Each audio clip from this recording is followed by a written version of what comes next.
اپنی دنیا سنوارنے اور واہ واہ کروا کر دنیا کی دولت اکٹھی کرنے میں تم مگن ہو اور یہ کہانیاں گھڑ رہے ہو، اور یہ نہیں یاد کہ اس جھوٹی کہانیوں کے گھڑنے پر آخرت کی بربادی کی وعید ہے۔ میرے اللہ قربانی قبول کیوں نہیں کی؟ میں اٹھ جا، خلیل ہے عاشق نہیں۔ تھوڑا میری محبت میں دوسری محبت آئی کیوں؟ تجھے نہیں پتا میں لا شریک ہوں، میں شرکت برداشت نہیں کرتا۔ اس جاہل رافضی سبائی نے اللہ تعالیٰ پر بھی اور پھر ابراہیم و اسماعیل پر بھی جھوٹ گھڑا۔ یہ بات قرآن اور حدیث میں نہیں ہے کہ ابراہیم علیہ السلام نے آنکھوں پر پٹی اور اسماعیل علیہ السلام کے پیروں میں رسی باندھی ہوئی تھی، کہ حسین رضی اللہ عنہ کو انہی روافض کے کوفی باپ داداؤں نے بلایا، سبائیوں نے بلایا، حضرت حسین کو خط لکھ لکھ کر وہ اہل بیت کے ساتھ پہنچے، اور پھر انہی سبائی کوفیوں نے، انہی کے باپ داداؤں نے دھوکے سے ان کو اور ان کے خانوادے کو شہید کیا۔ السلام علیکم ورحمۃ اللہ وبرکاتہ۔ ان الحمد للہ نحمده ونستعینه ونستغفره ونعوذ باللہ من شرور انفسنا ومن سیئات اعمالنا، من يهده الله فلا مضل له ومن يضلل فلا هادي له، اشهد ان لا الہ الا اللہ وحدہ لا شریک له واشهد ان محمدا عبدہ ورسولہ، اما بعد۔ عبداللہ ابن سبا یہودی کا تراشا ہوا دین، اس میں نہ تو قرآن پاک کی کوئی قیمت ہے، نہ ہی اللہ تعالی انبیاء علیہم السلام اور اہل بیت کی۔ ہاں، نام ضرور لیتے ہیں تاکہ اس نام کے آڑ میں قرآن و حدیث کو مشکوک بنا کر اور انبیاء کی توہین کرتے ہوئے توحید کو غلط رنگ دے کر شرک کو ہی اصل دین ثابت کر سکے۔ حقیقت میں یہ سبائی اسی راستے کے راہی ہے۔ آئیے ان کے ایک مشہور ذاکر آصف علوی، جو جھوٹ بولنے، جھوٹی کہانیاں تراشنے میں اپنا کوئی ثانی نہیں رکھتا، اس کا مزید ایک کلپ دیکھتے ہیں۔ میرے اللہ قربانی قبول کیوں نہیں کی؟ میں اٹھ جا، خلیل ہے عاشق نہیں۔ میرے مالک عاشق کیوں نہیں؟ فرمایا پٹی کیوں باندھی؟ میرے اللہ میرا بیٹا تھا، تھوڑا میری محبت میں دوسری محبت آئی کیوں؟ تجھے نہیں پتا میں لا شریک ہوں، میں شرکت برداشت نہیں کرتا۔ ابراہیم کے ہاتھ کا لہو تھا، منہ آسمان کی طرف کر کے کہا اب آنکھوں کے سامنے بیٹا ذبح کروں؟ یا تو باپ نہ بناتا، ایسے کیسے ہو سکتا ہے؟ خدا نے کہا انتظار کر، دکھاؤں گا میں تیری قربانی کو ذبح عظیم میں بدل رہا ہوں۔ ابراہیم انتظار کرتا رہا، 10 محرم ادھر حسین نے اکبر کے جگر سے برسی کا پھل نکالا، آواز پروردگار ہے یہاں ابراہیم تو نے کہا تھا کہ ایسے باپ کون سے ہوتے ہیں؟ ابراہیم نے دیکھا نہ حسین کی آنکھوں میں بٹی، نہ اکبر کے پاؤں میں رسی۔ ابراہیم کی آواز آئی اٹھ اسماعیل واپس چلے، یہ اور ہے ہم۔ اور یہاں سے میں پیغام بھی دوں گا کہ کم از کم اگر آپ کے دل میں اسلام کا کوئی ذرہ موجود ہے تو قرآن مجید کو خود کھولیے، اس کے ترجمے کو پڑھیے۔ یہ ذاکر تمہاری دنیا بھی برباد کریں گے اور آخرت بھی۔ پان کی دکان سے اٹھ کر سبائی سٹیج کا اداکار بننے تک یہ شخص، جو اپنی قوم کا تو شاید سرتاج ہے، اور اس کی قوم اس کی جھوٹی کہانیاں سن کر، جو ناچ ناچ کر واہ واہ کر کے اسے داد دیتی ہے اور بڑی فخر سے اس کے جھوٹوں کو سوشل میڈیا کی زینت بناتی ہے، ہم ان سے پھر سوال کرتے ہیں، قیامت کے دن تم نے تنہا اٹھنا ہے اور تنہا اللہ کے سامنے کھڑے ہونا ہے۔ مرنے سے پہلے پہلے قرآن پاک کو ترجمے سے اپنی زبان میں پڑھ کر ان جاہلوں کی حقیقت کو جان لو کہ یہ جو کچھ کہہ رہے ہیں وہ قرآن پاک میں ہے بھی یا نہیں۔ اس اجہل نے بات تو 1 منٹ کی، لیکن اس 1 منٹ میں اس نے اللہ کے اولوالعزم پیغمبر ابراہیم علیہ السلام اور اسماعیل علیہ السلام پر نعوذ باللہ شرک کی تہمت لگائی، اور انہیں اللہ سے جدال کرنے والا بنا کر پیش کیا، اللہ سے جھگڑا کرنے والا بنا کر پیش کیا۔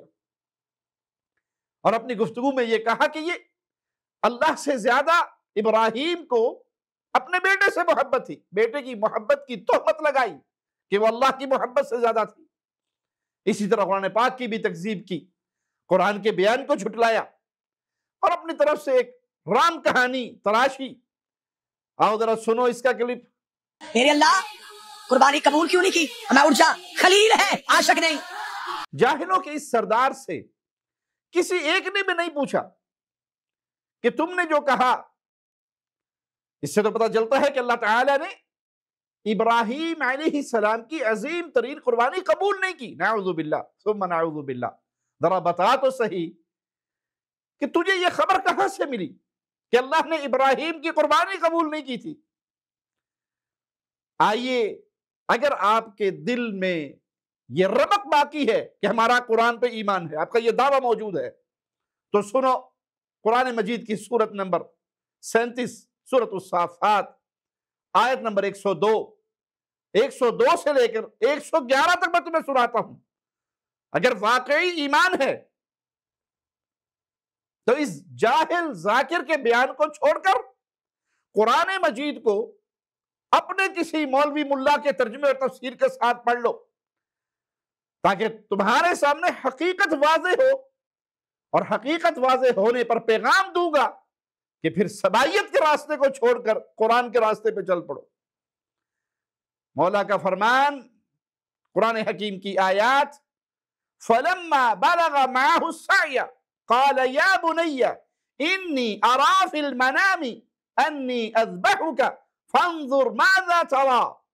ترجمہ سنیے اور دیکھیے، ترجمہ بھی ہم آپ کو آپ کے گھر سے دکھائیں گے۔ محسن نجفی کا ترجمہ، کسی سنی کا نہیں، آپ کے علامے کا، آپ کے حضرت کا، تاکہ کم از کم تول تو سکو کہ جن کی مجلسوں میں بیٹھ کر اپنا مال اور وقت برباد کر رہے ہو، وہ تمہیں قرآن کے راستے پہ چلا رہے ہیں یا سبائیت کے راستے پہ چلا رہے ہیں۔ پھر جب وہ ان کے ساتھ کام کاج کی عمر کو پہنچا تو کہا ہے، بیٹا میں نے خواب دیکھا ہے، میں تجھے ذبح کر رہا ہوں، بس دیکھ لو تمہاری کیا رائے ہے۔ آگے سنیے، اس پر اسماعیل علیہ السلام نے کیا کہا؟ قال یا ابت افعل ما تؤمر ستجدنی ان شاء اللہ من الصابرین۔ ترجمہ نجفی رافضی کا، اس نے کہا اے ابا جان، آپ کو جو حکم ملا ہے اسے انجام دے، اللہ نے چاہا تو آپ مجھے صبر کرنے والوں میں پائیں گے۔ آیت 103 کو بھی سنیے، فَلَمَّا أَسْلَمَا وَتَلَّهُ لِلْجَبِينِ۔ بس جب دونوں نے حکم خدا کو تسلیم کیا اور اسے ماتھے کے بل لٹا دیا، پھر اس نجفی رافضی نے تفسیر آیات کے عنوان سے جو لکھا وہ بھی دیکھ لیجئے، جلد 7 ہے، صفحہ 326 ہے، لکھتا ہے حضرت ابراہیم علیہ السلام نے خواب دیکھا کہ انہیں حضرت اسماعیل علیہ السلام کو برائے رضائے خدا ذبح کرنے کا حکم ملا۔ انبیاء علیہ السلام کے خواب وحی کا درجہ رکھتے ہیں، اور وحی ایک ناقابل تردید حقیقت ہے۔ اس لیے حضرت ابراہیم علیہ السلام کو اس بات میں کوئی تردد نہیں ہوا کہ اپنے لخت جگر کو اپنے ہاتھ سے ذبح کرنے کا حکم مل رہا ہے۔ آگے سنیے، صفحہ 327 پر آیت کے جملے، یا ابت افعل ما تؤمر، اس کی تفسیر میں لکھتا ہے فرزند کا اظہار اور رشد عقلی حیرت انگیز ہے کہ جواب میں کہا جو آپ کو حکم ملا ہے۔ باپ کے خواب پر نہ صرف باپ کو یقین ہے، فرزند کو بھی یقین ہے۔ فرزند یہ بھی جانتا ہے کہ میرا باپ حکم خدا کے سامنے سر تسلیم خم کرنے والے ہیں، اس سلسلے میں مہر پدری رکاوٹ نہیں بنے گی۔ مجھے بھی حکم خدا تسلیم کرنا چاہیے اور جان کی پرواہ نہیں کرنی چاہیے۔ آگے سنیے، آیت کا جملہ ہے ستجدنی ان شاء اللہ من الصابرین۔ اس کی تفسیر میں نجفی نے لکھا جس طرح باپ نے مہر پدری ایک طرف رکھ کر حکم الہی کو سامنے رکھا ہے، فرزند نے بھی اپنی جان ایک طرف رکھ کر حکم الہی کے سامنے سر تسلیم خم کیا۔ صبر کی اس حیرت انگیز منزل پر بیٹا اپنے اولو العزم باپ سے کم نظر نہیں آتا۔ آگے سنیں، باوجود رافضی ہونے کے نجفی نے اگلی آیت کے جملے فلما اسلما اس کی تفسیر میں لکھا جب دونوں نے امر الہی تسلیم کیا. نہایت قابل توجہ ہے، مقام تسلیم میں باپ اور بیٹا ایک منزل پہ نظر آتے ہیں. دونوں نے تسلیم اختیار کی. اسلام اسی تسلیم اور رضا کا نام ہے. یہ ہم نے آپ کو ان کے گھر کی گواہی دی ہے، اور رافضی تفسیریں بھی ہمارے سامنے ہیں، لیکن اختصار کی خاطر ایک پر اکتفا کرتے ہوئے ہم آگے بڑھتے ہیں کہ قرآن مجید سے یہ بات بالکل واضح ہے کہ اللہ کے اولو العزم پیغمبر ابراہیم علیہ السلام اور ان کے فرزند اسماعیل علیہ السلام نے دل کی گہرائیوں سے رب کے حکم کو مانا، تسلیم کیا. لیکن یہ ظالم رافضی یہ قرآن کے برعکس کیا کہانی گھڑتا ہے آپ سن ہی چکے. پھر سے یہ حصہ دیکھ لیں. میرے اللہ قربانی قبول کیوں نہیں کی؟ میں اٹھ جا، خلیل ہے عاشق نہیں. میرے مالک عاشق کیوں نہیں؟ فرمایا پٹی کیوں باندھی؟ میرے اللہ میرا بیٹا تھا، تھوڑا میری محبت میں دوسری محبت آئی کیوں؟ تجھے نہیں پتا میں لا شریک ہوں، میں شرکت برداشت نہیں کرتا. ابراہیم کے ہاتھ کا لہو تھا، منہ آسمان کی طرف کر کے کہا اب آنکھوں کے سامنے بیٹا ذبح کروں؟ یا تو باپ نہ بناتا. ایسے کیسے ہو سکتا ہے؟ خدا نے کہا انتظار کر، دکھاؤں گا میں تیری قربانی کو ذبح عظیم میں بدل رہا ہوں. آصف رافضی کا پہلا جھوٹ کہ قربانی قبول نہیں ہوئی، جبکہ سورۃ الصافات کی آیت 104 اور 105 میں مالک کیا فرماتا ہے وَنَادَيْنَاهُ أَن يَا إِبْرَاهِيمُ، تو ہم نے ندا دی اے ابراہیم قد صدقت الرؤیا اِنَّا كَذَلِكَ نَجْزِي الْمُحْسِنِينَ. نجفی رافضی کا ترجمہ ہے تو نے خواب سچ کر دکھایا، بے شک ہم نیکوکاروں کو ایسے ہی جزا دیتے ہیں.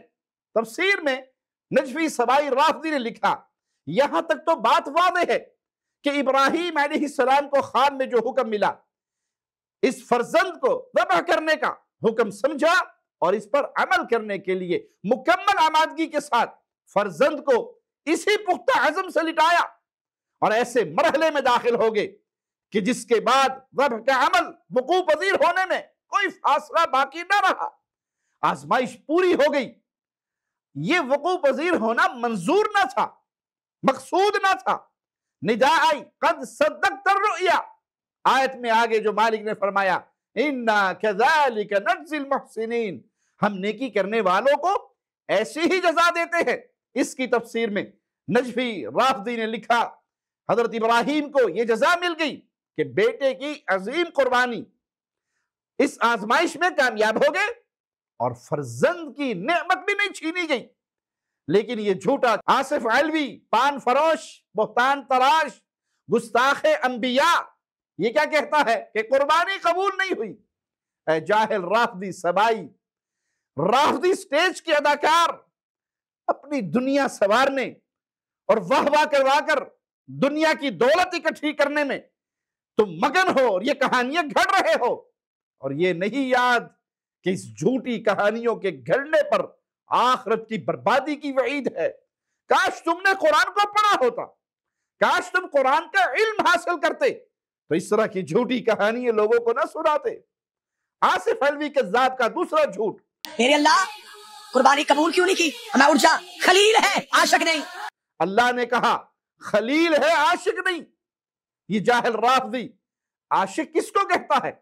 اس کے خیال کے مطابق اللہ سے محبت کرنے والے کو. لیکن یہ جاہل ہے، اسی لیے اسے معلوم نہیں کہ خلیل عربی زبان میں صرف دوست کو نہیں کہتے بلکہ انتہائی گہرے دوست، جگری دوست، محبت کی انتہا ہے. یہ مقام عام مقام نہیں ہے. تیسرا جھوٹ اس رافضی کا، میرے مالک عاشق کیوں نہیں؟ فرمایا پٹی کیوں باندھی؟ کہ اللہ نے سیدنا ابراہیم سے کہا پٹی کیوں باندھی. یہ ظالم کا ابراہیم علیہ السلام پر بھی کھلا جھوٹ کہ انہوں نے اپنے بیٹے کو ذبح کرنے سے پہلے ان کی آنکھوں پر پٹی باندھ دی. لعنت اللہ علی الکاذبین. یہ اس گستاخ کا، اس کذاب کا سری جھوٹ. اور حیرت ہوتی ہے کہ اتنا گھڑا ہوا جھوٹ اس کو سن کر عوام کیسے پاگل ہوتی ہے، اور پاگل پن کے انداز میں ناچ ناچ کر واہ واہ کر کے اس اداکار کو، اس کی جھوٹی اداکاری پہ داد دیتی ہے۔ کوئی تم میں عقل مند انسان نہیں جس کی عقل سلامت ہو اور وہ اس سے پوچھے کہ تو نے یہ کس آیت کا ترجمہ کیا ہے۔ اللہ کے واسطے اے شیعہ قوم، تم سے مخاطب ہوں، ان جاہلوں کے پیچھے اپنی آخرت کو برباد نہ کرو۔ قرآن کو پڑھو، ترجمے کے ساتھ پڑھو، اور جب تم قرآن کو ترجمے سے پڑھو گے تو یہ کہانی ہے اور یہ کہانی میکر تم ان کے مجموع کی زینت نہیں بنو گے۔ اس ظالم رافضی کا چوتھا جھوٹ میری محبت میں دوسری محبت بتائی کیوں؟ کہ اللہ نے ابراہیم سے کہا میری محبت میں دوسری محبت کیوں آئی؟ نعوذ باللہ ثم نعوذ باللہ، اللہ کی لعنت ہو ایسے جھوٹوں پر۔ آخر کب اور کہاں اللہ تعالیٰ نے یہ بات ابراہیم علیہ السلام سے کہی؟ اس کی کوئی دلیل کوئی ہے جو اس سے پوچھ سکے کہ یہ کہاں لکھا ہوا ہے، کس آیت کا ترجمہ ہے؟ یہ بات اللہ نے ابراہیم کو کہاں کہی ہے؟ آصف علوی رافضی کا پانچواں جھوٹ تجھے نہیں پتا میں لا شریک ہوں، میں شرکت برداشت نہیں کرتا۔ کہ اللہ نے ابراہیم سے کہا تجھے نہیں پتا میں لا شریک ہوں، میں شرکت برداشت نہیں کرتا۔ انا للہ و انا الیہ راجعون۔ اے ظالم، دنیا کمانے کے لیے کیوں اللہ پر جھوٹ گھڑتا ہے؟ کیوں انبیاء علیہم السلام پر تہمتیں لگاتا ہے؟ کہ نعوذ باللہ ثم نعوذ باللہ۔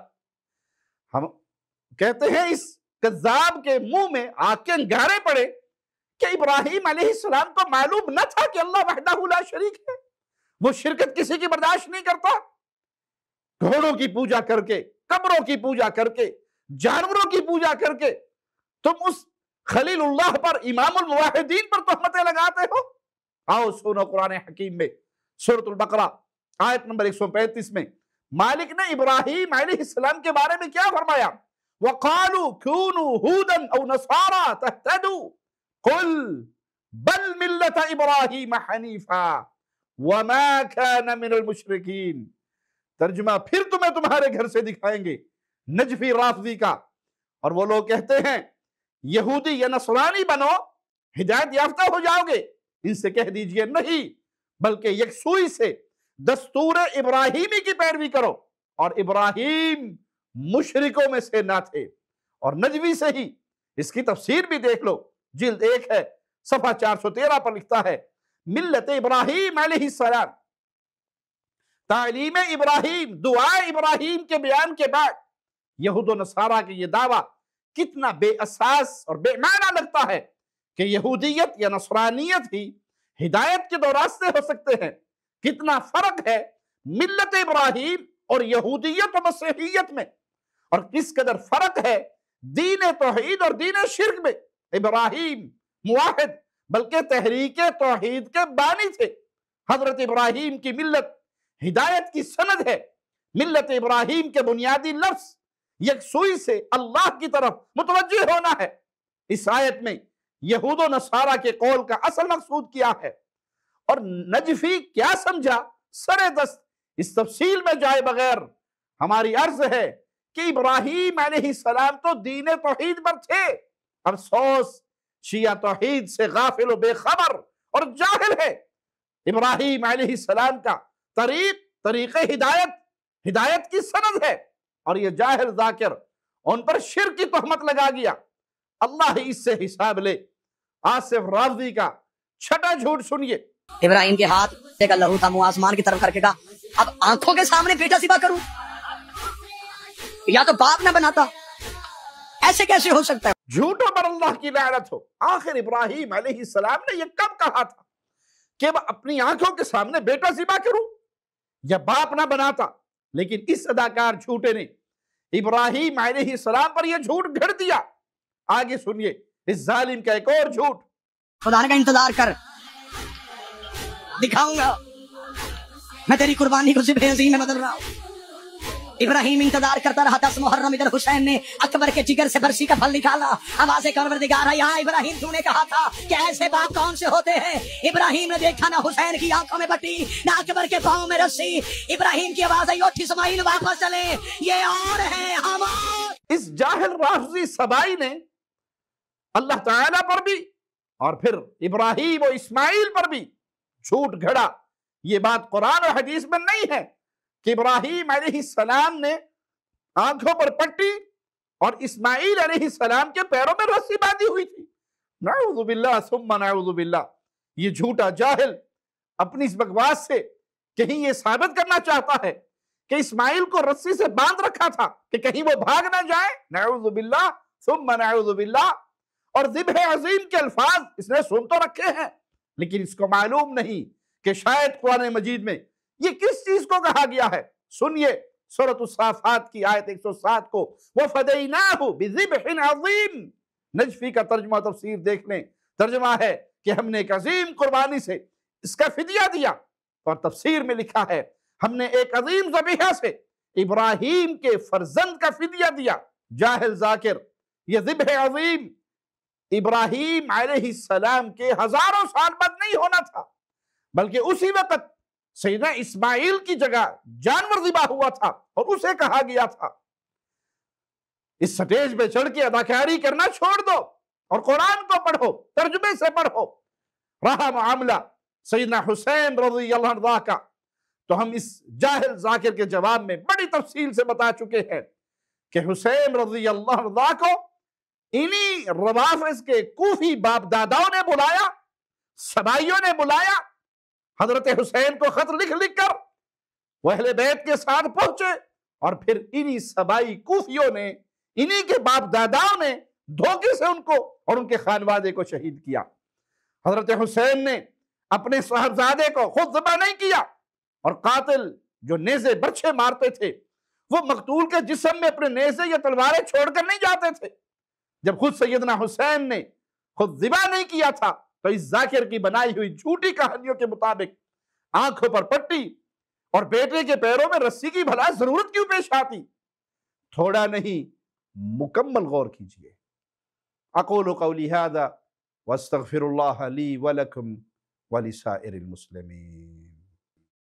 ہر لمحہ قرآن اور سنت کا ترجمان، فضیلت الشیخ توصیف الرحمان.